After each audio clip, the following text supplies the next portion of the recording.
Hi masters, అందరికీ అంతర్జాతీయ మహిళా దినోత్సవ శుభాకాంక్షలండి. స్త్రీ లేనిదే జననం లేదు, స్త్రీ లేనిదే గమనం లేదు, స్త్రీ లేనిదే సృష్టిలో జీవం లేదు, స్త్రీ లేనిదే అసలు సృష్టే లేదు మాస్టర్స్. అలాంటి స్త్రీ యొక్క శిశు మరణాలను ఆపుదాం, స్త్రీని గగన విహారం చెయ్యనిద్దాం. మన యొక్క పూర్వీకులు చెప్పినట్టు ఎత్ర నార్యేస్తు పూజితే రమంతే తత్ర దేవతాహ అంటూ స్త్రీలు ఎక్కడ పూజింపబడతారో అక్కడ దేవతలు నివసిస్తూ ఉంటారు. అందుకే స్త్రీకి అంత గౌరవాన్ని భారతదేశం ఇచ్చింది. మన సంస్కృతికి సాంప్రదాయానికి విలువనిచ్చే ఆ స్త్రీలను చూసి ప్రపంచ దేశాలే భారతదేశాన్ని గొప్పగా చూస్తున్నాయి.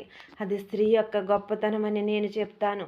ఒక భార్యగా, ఒక తల్లిగా, ఒక కూతురిగా, ఒక చెల్లిగా ప్రతి వ్యక్తి జీవితాన్ని ఉన్నతంగా తీర్చిదిద్దడంలో స్త్రీ యొక్క పాత్ర ఎంతో ఉంది మాస్టర్స్. Thank you.